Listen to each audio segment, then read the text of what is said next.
প্রত্যেকটা মানুষ জন্ম নিয়ে পৃথিবীতে আসার পরে একটা সময় বার্ধক্য আসে। বার্ধক্য আসলে প্রত্যেকটা মানুষেরই একটা সাপোর্ট দরকার হয়। তার স্ত্রী মারা গেলে দেখবেন যে মানুষ বয়স হয়ে গেলে হাঁটা চলা করতে বা দেখা যাচ্ছে যে এক জায়গা থেকে আরেক জায়গায় যাইতে তার খুব কষ্ট হয়। আর এরকমই একটা পরিবারের গল্প। বাবা বৃদ্ধ হয়ে গেছে, বাড়িতে বউ, ছেলে আর নাতি আছে। বাবা হাঁটা চলা করতে পারে না, বাথরুমেও যাইতে পারে না।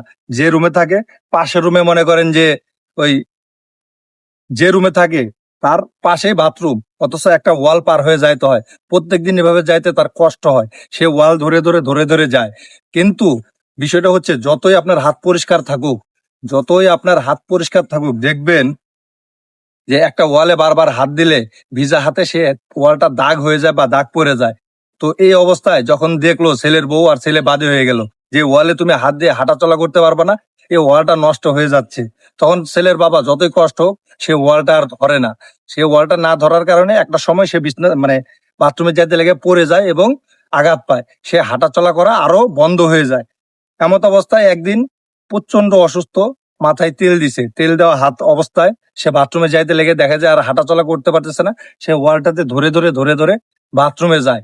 এই বাথরুমে যাওয়ার কারণে দেখা যাচ্ছে যে ওয়ালে তার হাতের প্রত্যেকটা আঙ্গুলে ছাপ পড়ে যায়। একটা সময় সে যখন মারা যায়, বাড়িতে যখন রং করা লাগে বা রং করতে লাগে, তখন তার নাতি বাদী হয় যে সব রং করলেও, গোটা বাড়ি রং করলেও এই দাদার দাদার হাতটা রং করা যাবে না। দাদু যে হাতটা দিছে, হাতের যে ছাপটা, সে ছাপের মধ্যে রং করা যাবে না।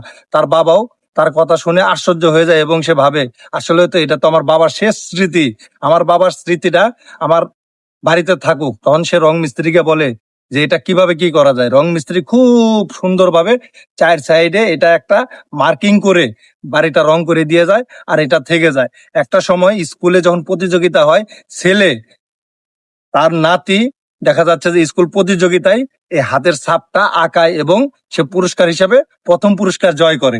তখন এটা দেখে তার বাবা আশ্চর্য হয়ে যায় এবং ভাবে, আমি যদি বাবাকে আর কয়টা দিন যত্ন করতাম, আমার বাবাকে যদি একটু সাপোর্ট দিতাম, তাহলে হয়তো আমার বাবা বেঁচে থাকতো।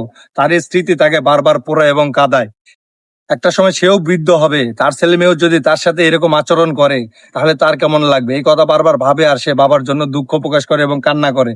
তাই প্রত্যেকটা মানুষের উচিত বাবা মা বেঁচে থাকতে, বৃদ্ধ হলে বাবা মাকে যত্ন করা, আদর করা এবং তাদেরকে সকল রকমের সহযোগিতা করা।